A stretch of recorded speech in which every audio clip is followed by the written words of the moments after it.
Thank you. So are you. So we're live right now for anybody that is joining us. I have John Lea today, and I just said he's looking fabulous, or dapper is a very good term to use. So Thank you.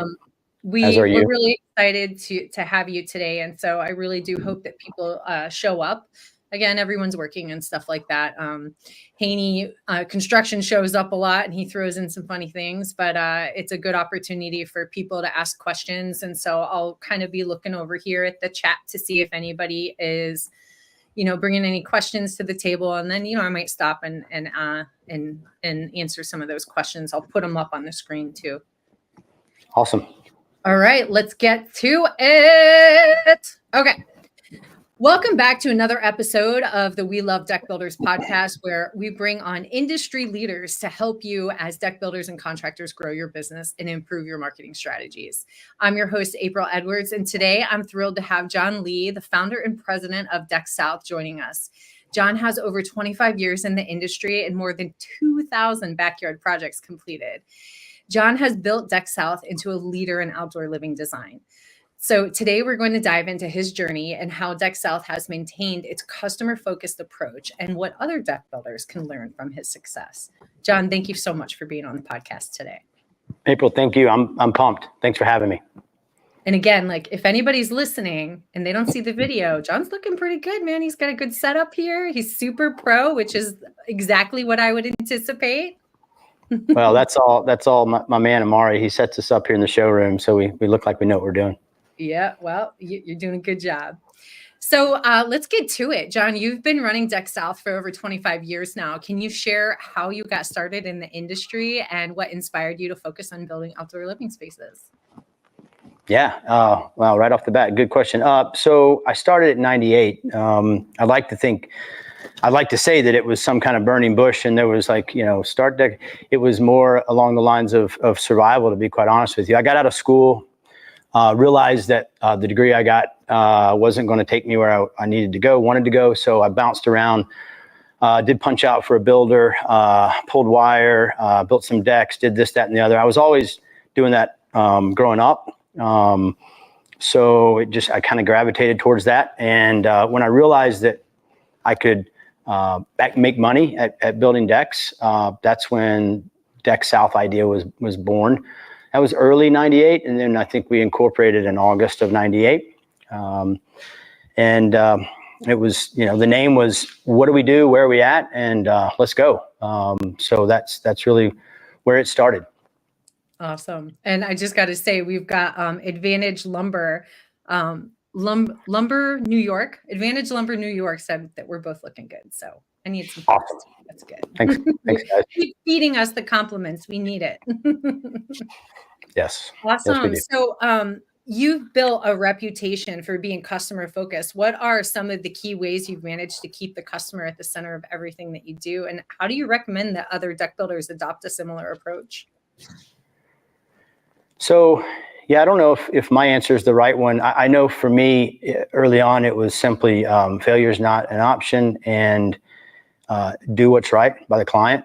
And for more times than I'd like to admit, that meant we weren't creating the margins that we needed to, but we were gaining the respect of clients, and they would have no clue that we didn't hit the numbers we needed to, but they would share us with their neighbors, and we would gain a new client, new customer. So I don't know, it probably started there. I worked a very short period of time before I started DeckSouth with another deck company that I knew exactly what I didn't want to do.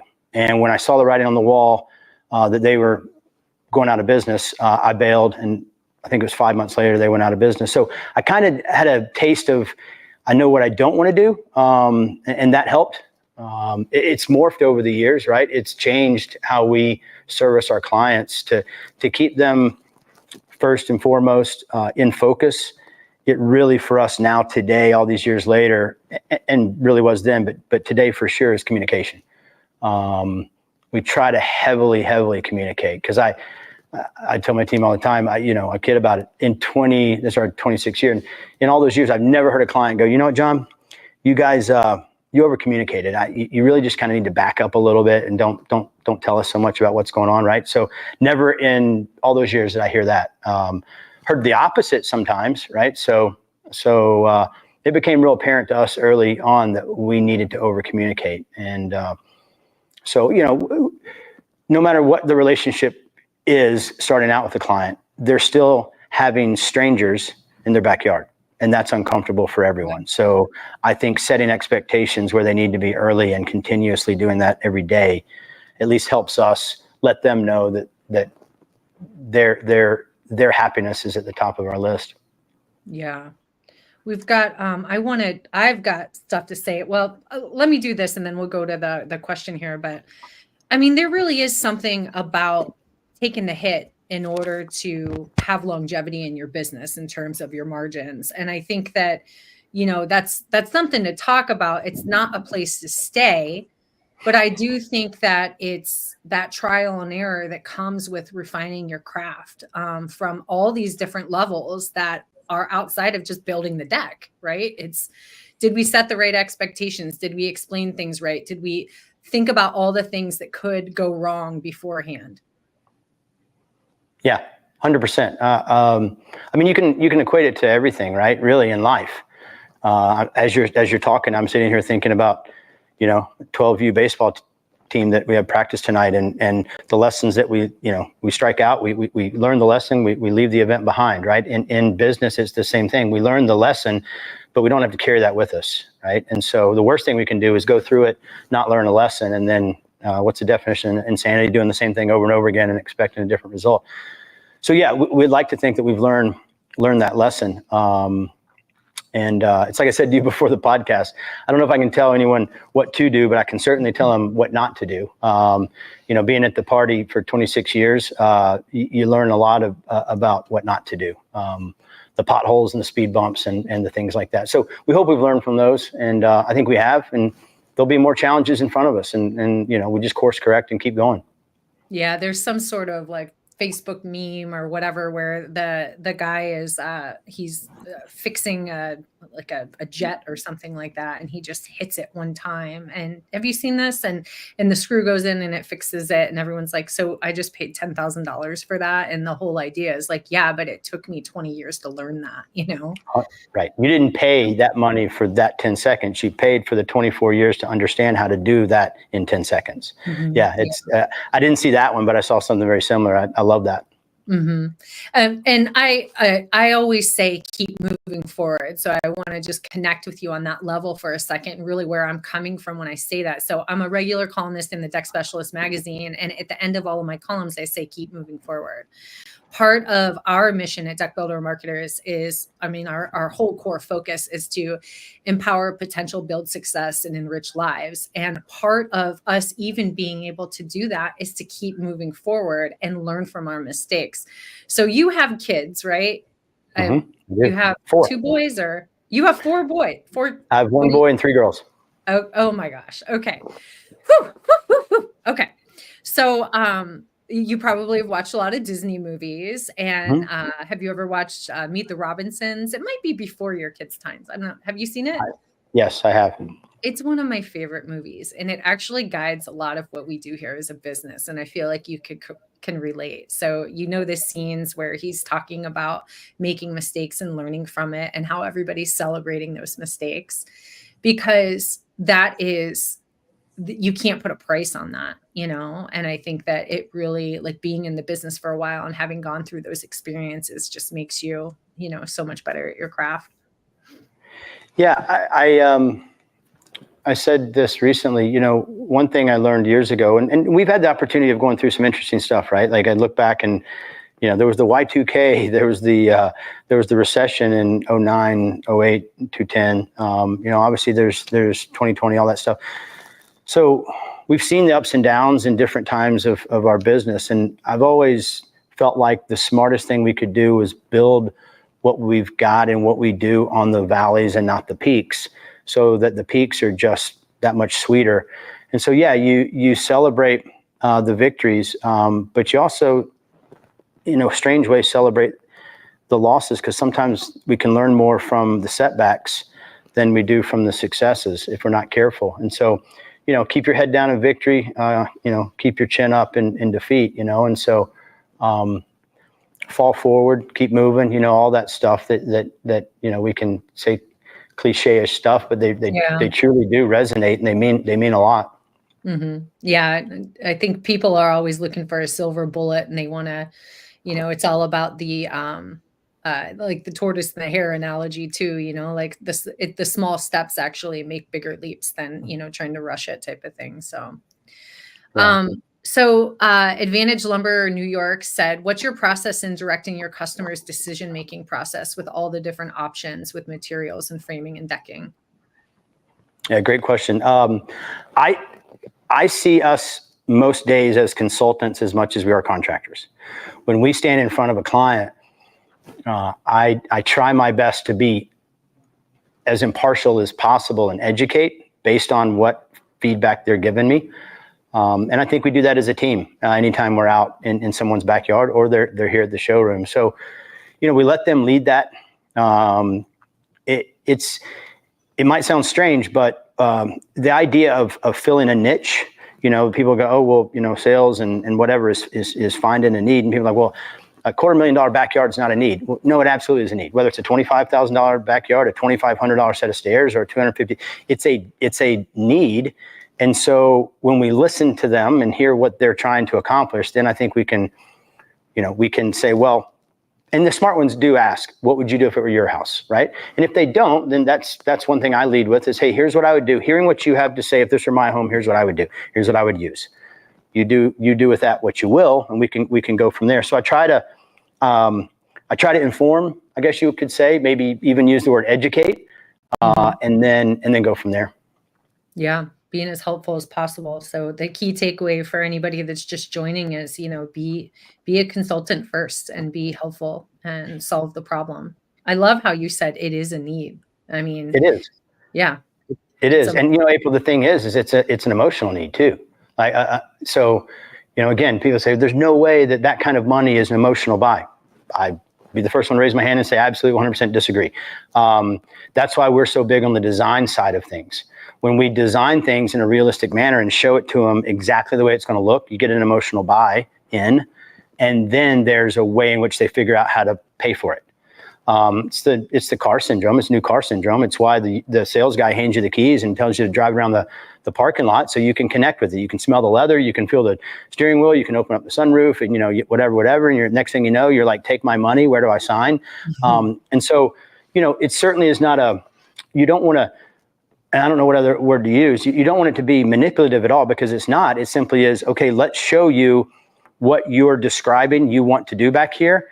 Because I know you've said multiple times, Mr. or Mrs. Homeowner, you can envision it. So let me help you with that. And then once you do, we've noticed over the last decade or so that when you show it to them, they find a way to make it happen if they really do want it. And if they don't, then you chop it up and phase it out, or you go back to the drawing board and figure out something else. But it definitely is a need. And I think it's an emotional buy. Yeah, but I have to imagine with your experience, you do a really good job of painting that picture instead of just talking about how it's going to be built in the materials. You talk about the lifestyle change that they'll have with investing in something like that. 100%. Yeah. And so I probably am a little bit guilty at times of not giving our clients at times enough of the nuts and bolts, because I assume they've done their research and they know who we are and they know the way. I mean, we don't build a project unless, our drawings are stamped by a structural engineer, right? Like that's not required in the state of Georgia. Now we have very restrictive permitting process and inspection process, but you don't have to go get a permit with stamped drawings, but we do that. So some of those nuts and bolts I don't get into unless they really want to, and then we'll nerd out on it completely. But for me, it's more about, and it's what our metric is on Tuesday morning, by the way. Like when we have our meeting, we don't sit and talk about volume and revenue and number of projects. Our number one line at the top is how many lives have we changed this week? It's lives changed. That's our metric. And so, and that came to me in a conversation, that came to us in a client conversation. And it was real special. Jim Keene said, hey, I know you're going to replace that light. I know it's coming up on Christmas. I'm sure you guys are busy. Replace that little LED light whenever you can. No big deal.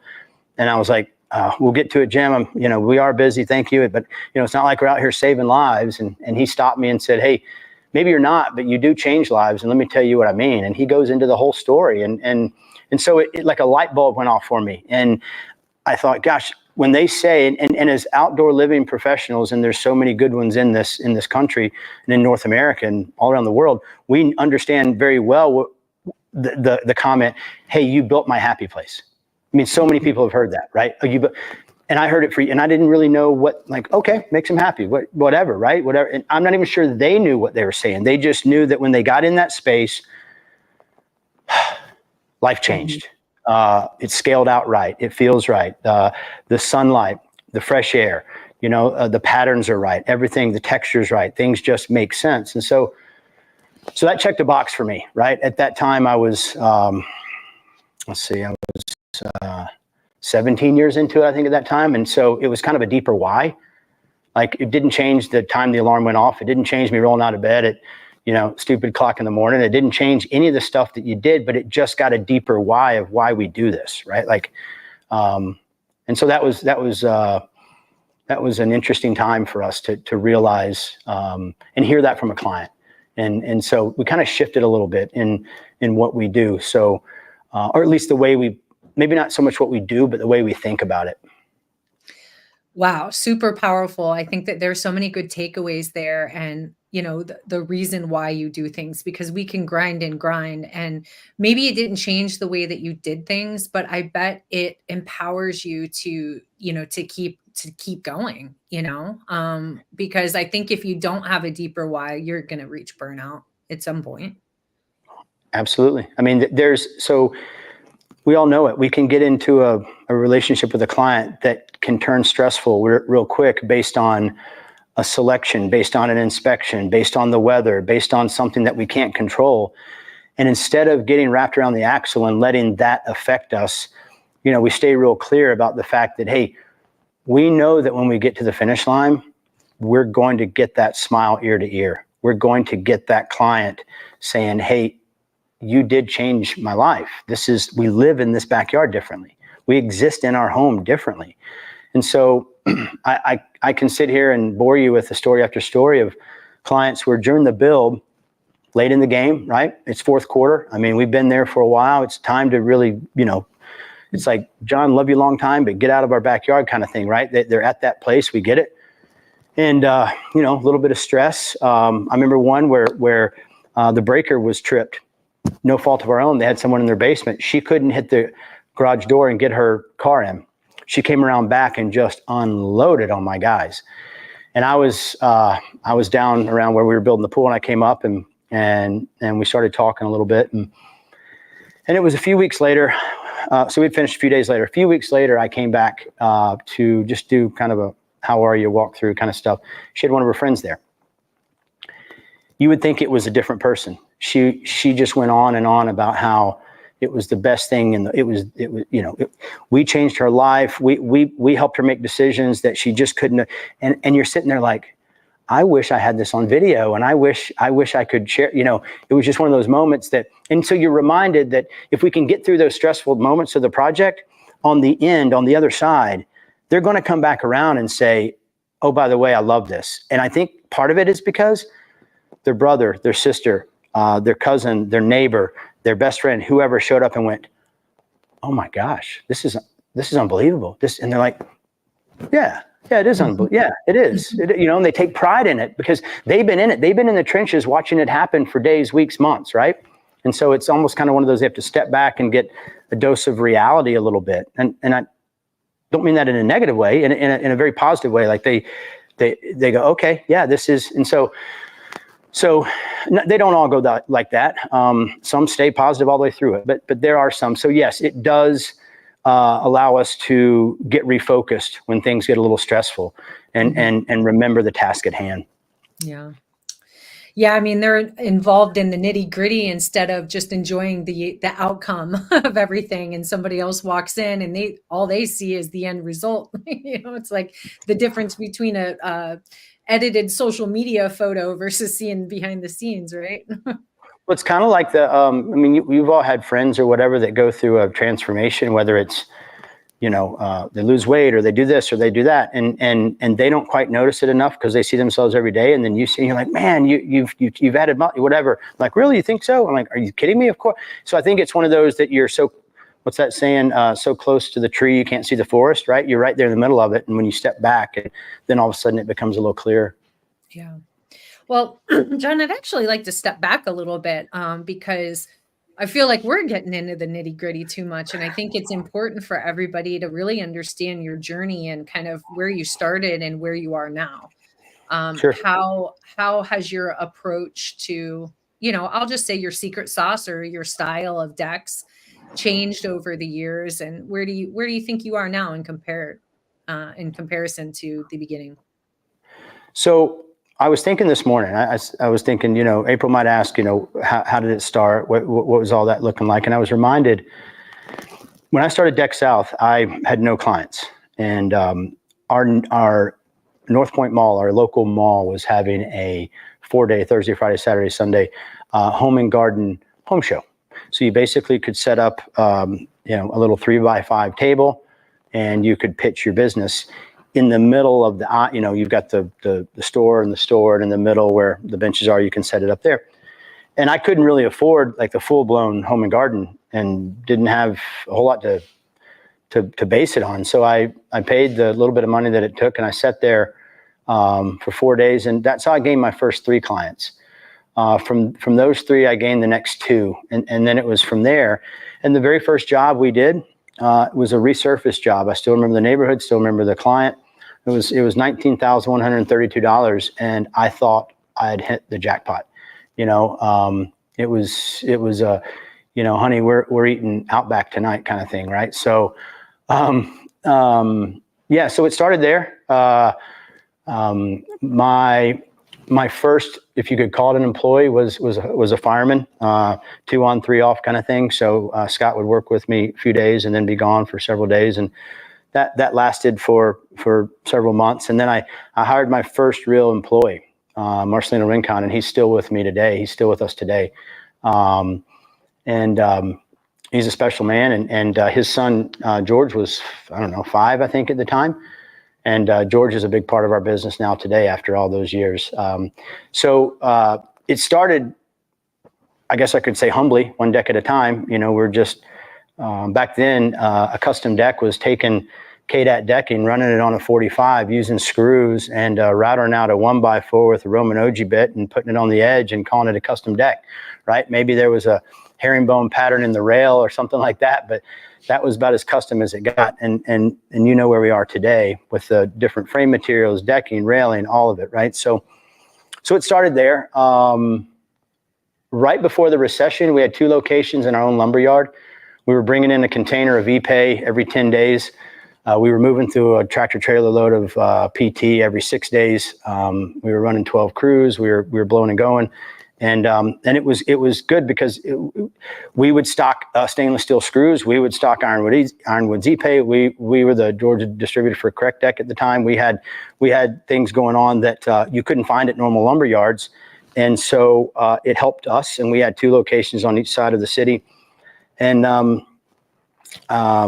some days I wonder, if that would have continued, what happened. But we all know what happened. The faucet turned off drastically, and so overnight we we had Moffett trucks delivering material, all that. So all that went, had to fire sell everything, moved everybody in, closed down the operation on the east side of town, moved everybody into the barn shop at my house, took the pool table I had in my basement, put a piece of plywood on it, and the 3 girls that were in the office had chairs around there. And I was like, guys, this is going to change. Don't worry about it. This is absolutely going to change. We're going to, because at the time I didn't know any different. I thought there's no way this can last. Right. And, little did I know. So that changed things. When we came back around, meaning at that time, the 12 crews turned into, okay, we're going to keep 3. The in-house staff, okay, we're going to We can only afford 2 of you. I mean, it's all those kind of tough conversations, right?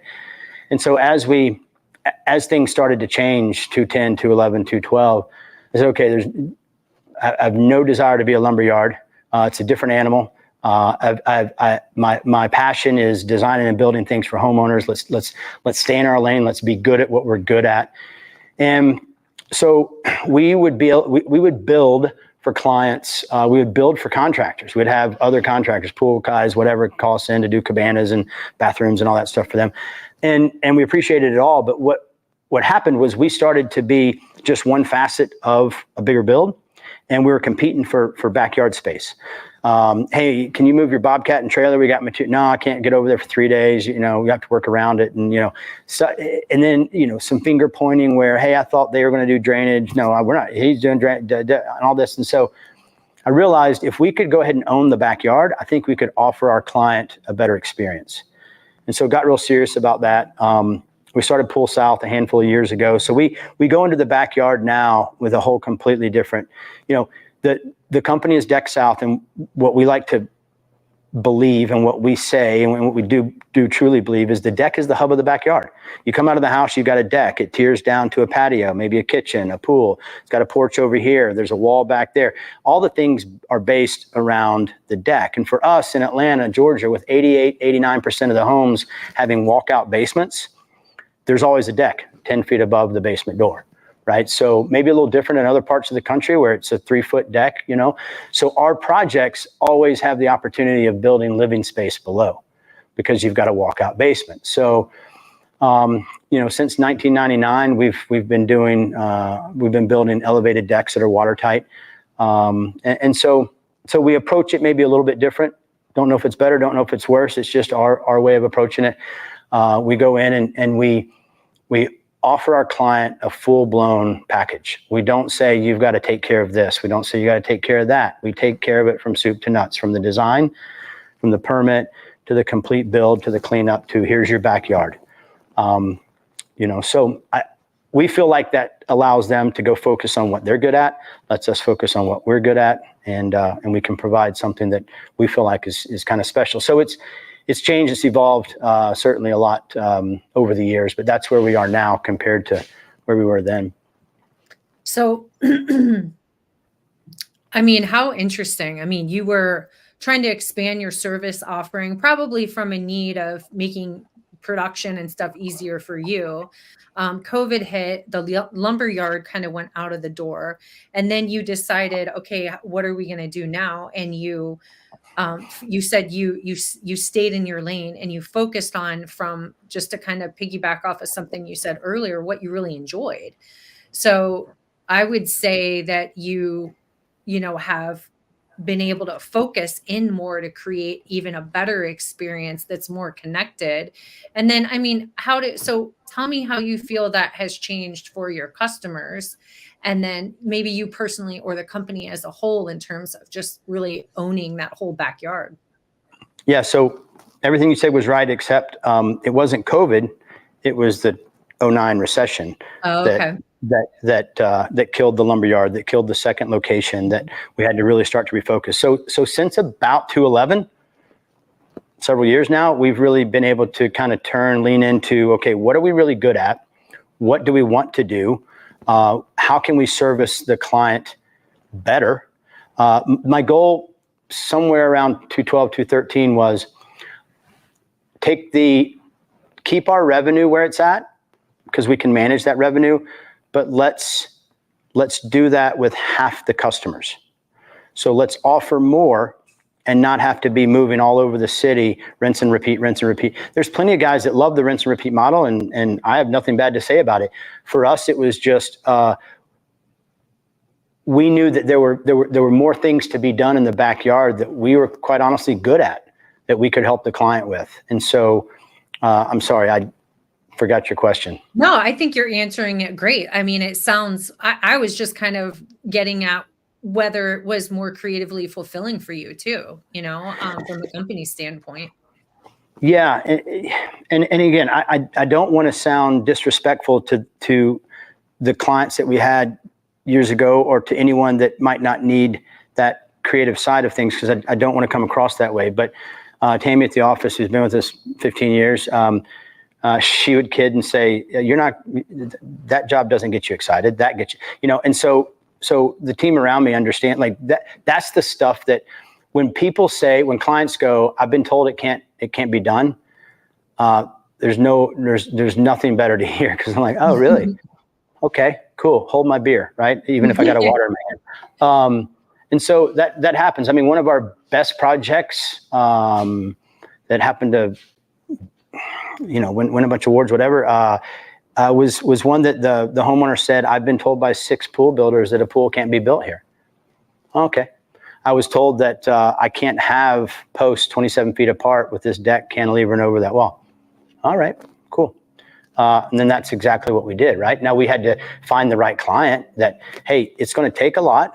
We got to run 44 helical piers every 4 feet, 58 feet in the ground before we can actually build the pool.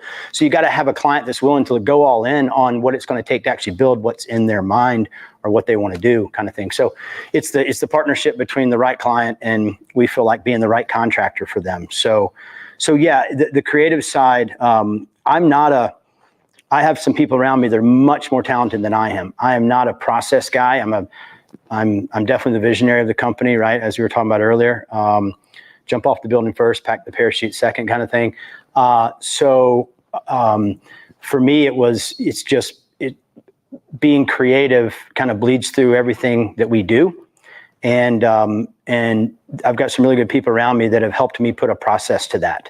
So it's not always reinventing the wheel with every build, but we can be super creative and yet still have somewhat of a process to that creativity. Yeah, I want to bring that home a little bit too. I mean, I talk to a lot of deck builders across the country, and I've kind of gotten mixed. You just given me some clarity, because I've gotten some mixed feedback on, some people will say, oh, we do the $250,000 projects, but we don't want to do them all the time because our margins aren't as good. So they obviously have a better process for the cookie cutter, rinse, wash, and repeat, which makes sense. But I would say your advantage in retrospect, when I'm thinking about the people I've talked to, you probably have a team to back being able to do more custom type of work where, there doesn't necessarily, or maybe there is a process for it, or at least some sort of approach. Yeah. So I would say that those that have shared that about the, I don't, whatever the number is, 150, whatever, 550, whatever, 850, whatever the number is, I don't want to do those all the time because the margins aren't the same. I could do 5 jobs at the same time and hit different, no problem. They just haven't figured out how to price those. Because I did the same thing in the beginning. I called it slippage, right? Like before you know it, you look up and you're like, dang it, we didn't make. So we learned quickly. We course corrected quickly.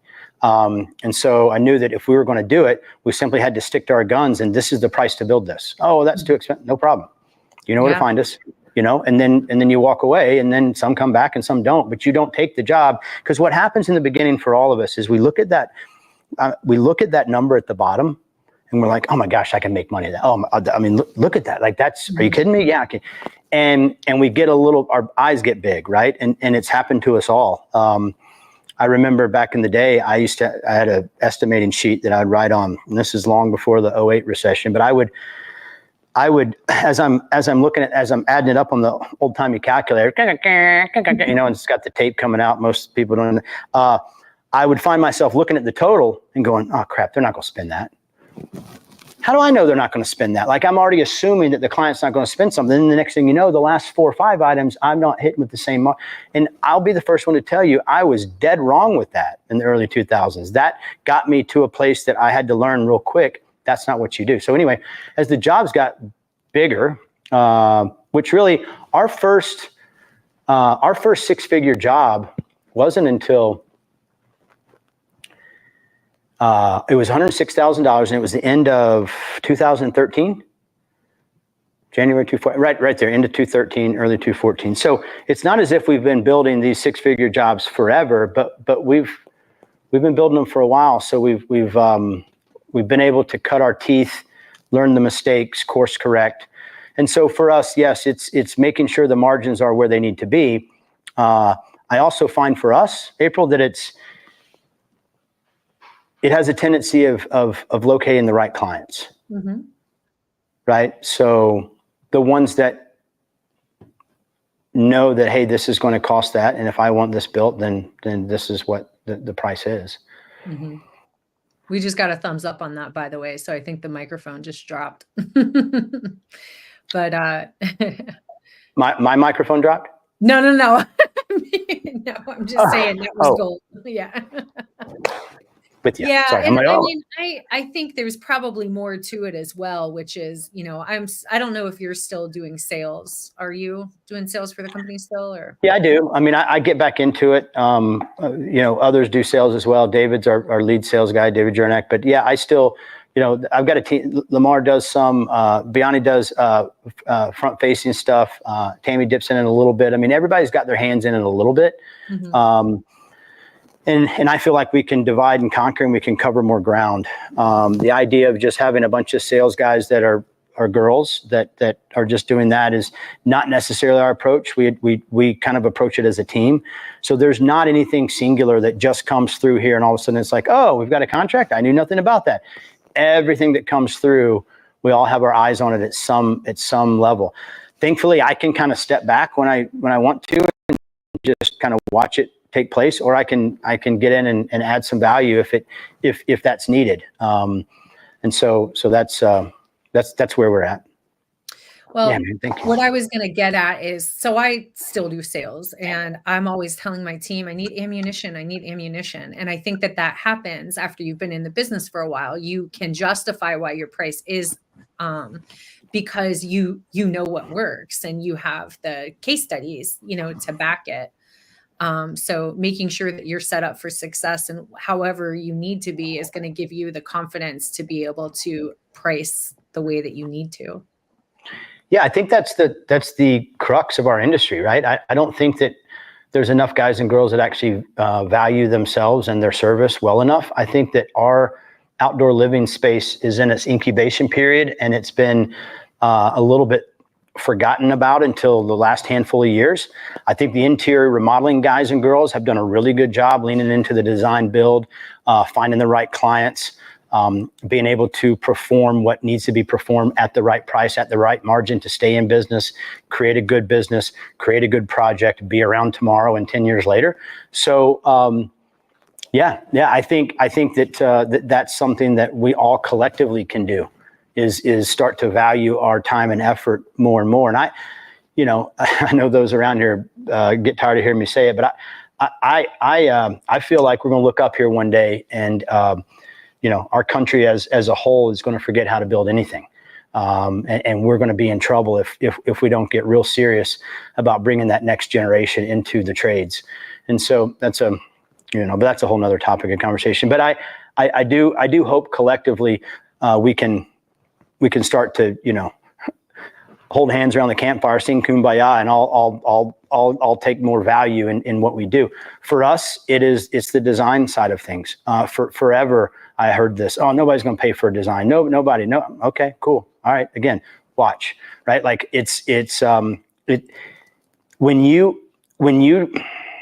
come to the table as a professional, people treat you as a professional. We go to the doctor all the time and they charge to tell us nothing. We call the plumber to take the toy out of the toilet, and it's a $75 show up fee and another $150 to stick his hand down and grab Bluey out of the bottom of the toilet. So, and everybody's okay with that. But to build something that actually adds value, that creates a space to enjoy life in the backyard and pay someone who's been doing this for X amount of years, whatever it is, 5, 10, 15, 20, whatever it is, and have them come and give free ideas is just mind numbing to me. Like I don't, I had to do it years ago. It's not where we are anymore. And I applaud those that have approached it differently. Mm-hmm. Yeah. I mean, the design definitely sells the project, huh? So making sure that, I know that in my old agency, I do compare what you guys do to what I do, because I do digital projects, you do physical projects. And, we used to do requests for proposals. And had to stop doing it because I'm like, I cannot give it the attention that it needs because I don't even know if it's going to be worth my time. And I need to have multiple conversations with people.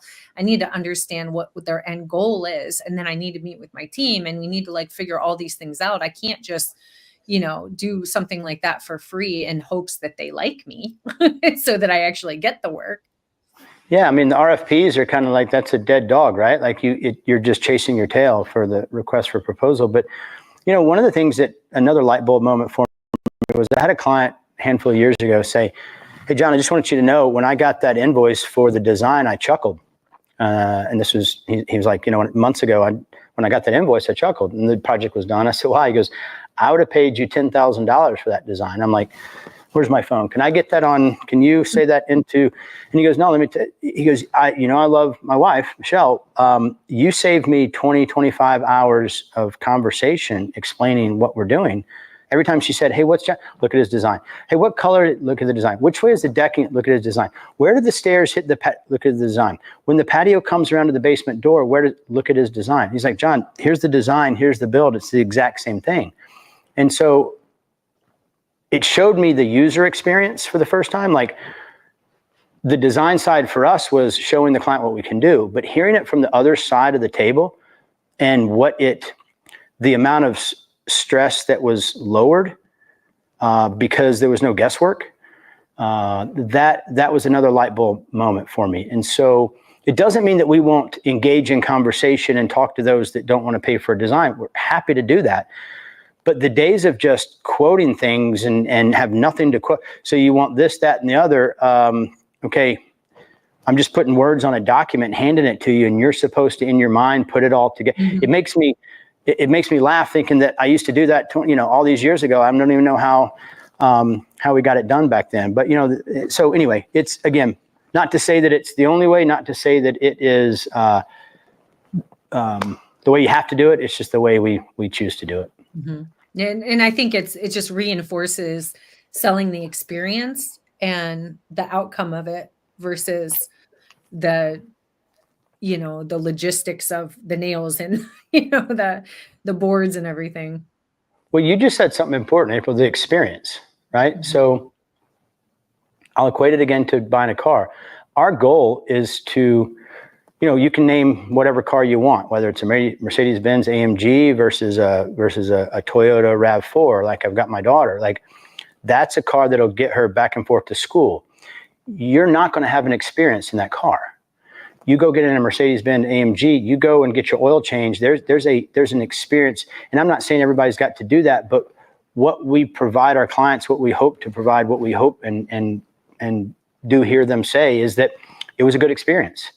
Right? Like it was not a stressful experience. Now, it doesn't mean that it's not ever going to be stressful. It's construction. It's not always going to be clean and tidy and meaning like there could be rain, there could be a missed inspection, there could be material that shows up that isn't the right, whatever, right? We all know that can happen. And so again, that's one of those handoff meetings that we tell them, hey, something's going to happen. It's going to happen. And when it does, we're going to solve it, but just know it most likely will happen. So the experience side of things is important to us. Yeah, that's so good. Like setting good expectations and forewarning people too that shit's probably going to go wrong. But guess what? We care enough that we're going to do what we need to do in order to get past that together. I might have to use that. Shit's going to go wrong. That might be it. It's true though. But it is true. And I think, I don't know about you, but for me as a consumer, I want to know what to expect. Right? Whether it's I'm buying, tickets to a concert, a game or whatever, I want to know, where's the parking deck? How far do I have to walk? Whatever. Like you want to understand the process that's going to happen in front of you so that you can exist in those parameters. And so for us, it's painting that picture for the client. Yeah, I would say for anybody listening, it's even if you just put, look, we do marketing, we build websites, all these things. And the more information you could share up front, the better too, because people are going to take their time to research. If you can have a page on your site that explains your process, it helps a lot too, just to kind of simplify it so people know what to expect. We have a question here. Bobby says, John, do you sell the entire package at one time or do you come back later and sell additional features? Great question. I call it the master plan. So a quick answer to that is, if you want to call it sell, I sell that up front, meaning I want to do a full-blown brain dump with them, as much information as they can give. And I gather the things that need to be gathered, survey, all the photos. We do hover stuff. We do all the measurements of the house, right? We create everything we can so that inside SketchUp, we can design what I call the master plan, what we call the master plan. So from there, what we're asking them to do is tell us the good, bad, the ugly. What do you love? What do you hate? And all along we're fleshing out, trying to find that design that they simply go, as one client said, she goes, John, I had no idea what I want. And she looked at her husband, she goes, that's what I want. And he's like, okay, right? So you build that, I think, so that they can see what's possible. Mm-hmm. And then you work backwards. I find that it's never good to go that way. It's never good. It's never best to go add on, because then it overlaps each other and there's a tear out here, there's an add on. So try to start from the overall, show them what the grand scheme can be, if you will, the grand plan can be, the master design, and then scale where you need to based on budget, based on time constraints, based on whatever. Yeah, probably. I mean, I'm just thinking of myself, and as a consumer, it's probably easier to take things away than it is to have to come up with having to make the decision to add on. So I like that approach of like, this is everything it could be. Now we can figure out what makes sense based off of where you're at now and your budget and everything.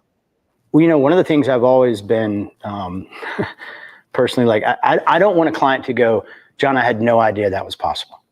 No idea. I didn't know that product was available. I didn't know it. Like that, like I wake up in the middle of the night, like, like I nerd out on those things, right? Like if I don't know what's in the marketplace, if I haven't used it, if we haven't tried it and tested it, if we can't, then I don't view us as an expert, right? So yeah, that's part of it too, is bringing back stuff to the table that they go, wow, I didn't even know that could be done.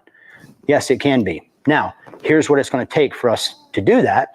You tell me what you want to do from there. So we find that it's best to, again, build that design out early, show them the possibility, and then let their creative juices, if you will, get going so that they can decide, okay, there's no way we go that way. No way we go that way. So how do we go this way? And then we can kind of tweak from there. That's good. Well, I have so many more questions I want to ask you, but we're kind of coming up on time. So I kind of want to hold give you the microphone, because I just feel that you have so much experience. It would be really nice if there was a couple of words of wisdom that you have for somebody that, is just starting out in the industry, or just like maybe some of the hardest lessons you had to learn that you think would really benefit some of our listeners. That's a good one. Pretty loaded. It is loaded. How much time we have? I would say a couple of key points for me is, I said it earlier, for us, it was staying in our lane and realizing what that lane was. Not to say, I say this, 75 coming out of downtown Atlanta's got like 10 lanes. There's the slow lane, there's the fast lane, and there's 8 in between. Is one any better than the other? No, it's just different. Some have more traffic, some have less traffic. They all get you where you want to go. It just depends on which lane you want to travel in. And so I would say find your lane. And it was easier for me in the early 2000s because there was no social media. There was no, look, that looks perfect. And, all social media looks like it. I mean, nobody's showing you their negative stuff, it seems like. So, you got to be careful. So I would say find what checks a box for you, what resonates with you, what gets you going every day, and what you and your team are good at, and be really, really good at that before you start looking at other avenues, right? Like, it's the idea that, when you first start out and you go, there's enough of us to have one crew. Now there's enough of us to have 2 crews. So it's revenue times 2, and then a 3rd crew, revenue times 3. No. It's not like that. You don't just revenue, 4th crew. It's revenue times 4. No, it's not. It's not like that at all. It does not equate a 1 for 1. And so I would say find your lane, be good at that, and then decide if you want to expand. I would also say that, there's been times where, I laugh about this, but I was 10 years into the business and my mom would still be like, are you sure you want to do this? Don't you want to go get a job so you have a guarantee? I'm like, Mom, I'm 10 years into this. At least be proud of me. So, there's those days that you wonder, are you doing the right thing? Are you going to push through? You got, and we've all been there. You got, you're chasing a job and now all of a sudden you're like, oh my gosh, do I really have to take that deposit to pay this and pay? And oh my gosh, how am I going to get out of there? And I hate to admit it, but those days were there. Right. And you just do the next right thing. Yeah. Maybe I was, maybe there was some naivety that I had early on where I just wouldn't accept failure. And maybe if I knew how tough it was going to be, I don't know. But just do the next right thing. If we knew how tough it was going to be, we would never put one step in front of the other. Right.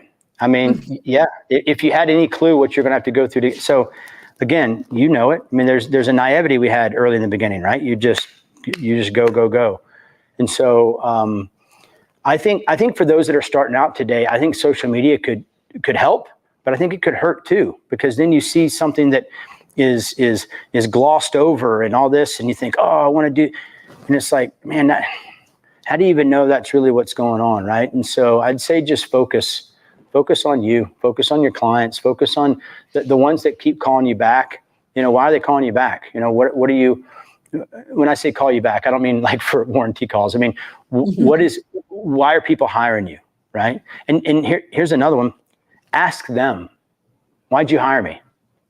What's different about what I did? Listen to what they have to say, because you'll pick up some stuff, and I did as well, that I'm like, that checks out, that tracks. I never thought of, oh, great. Thank you for the feedback. Right. You might get some negative feedback too, but that's also a good course correct scenario. So I don't know. I think our clients can tell us a lot. And so I'd say stay in your lane, be curious, ask your clients what's good, what's bad, and focus on you.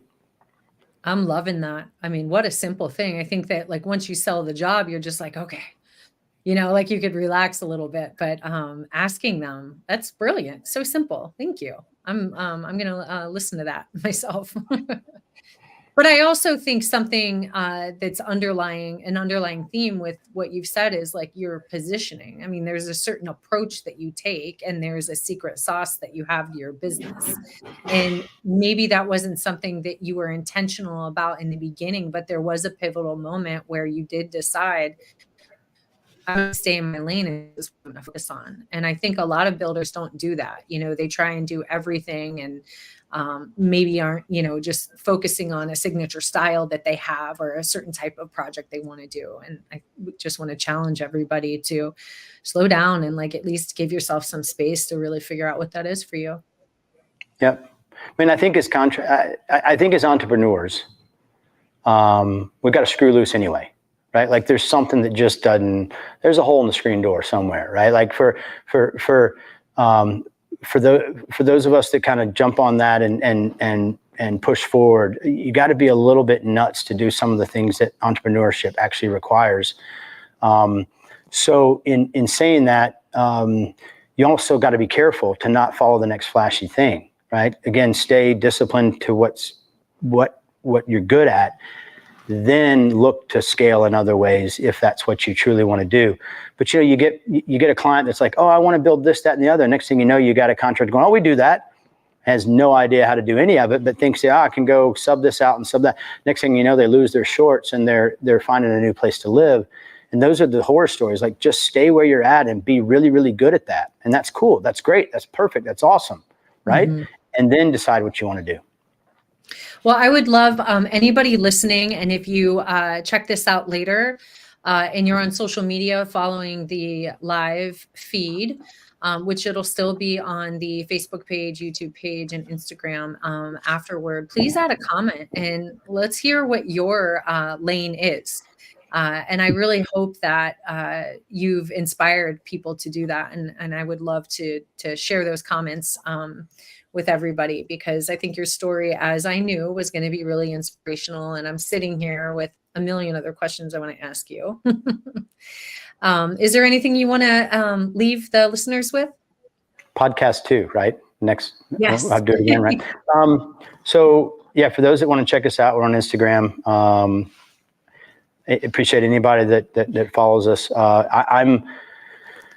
Look, there were individuals that helped me in the beginning with just a phone call, with a conversation. If anybody thinks that I can, give them any advice of what to do, or better yet, what not to do, look me up.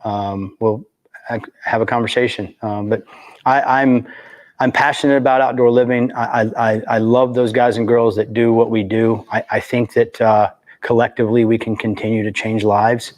I believe that after the shutdown, the biophilic bend of what we do, understanding the value add of being outdoors is just scratching the surface.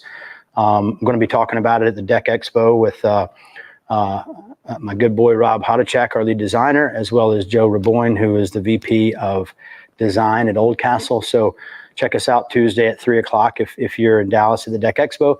But it's something that so many of us are passionate about, and I'm excited to be a part of this industry. I'm excited to see the next generation come through. I'm excited to see where this goes moving forward. Yeah. So awesome. Thanks so much, John. I think that it is also very inspiring to get to a point where you are just passionate about giving back. And so thank you so much for putting yourself out there. And I mean, what a simple phone call he's offering. If anybody, wants to leverage his brain for, any advice, that's really nice. I appreciate it. So, make sure that, if you guys are listening, to subscribe and hit that like button and follow us. Check us out next time. We'll be here for more business tips, stories, marketing tips, and strategies for deck builders that help grow your business. Until next time, keep moving forward. Thanks, April. Thank you.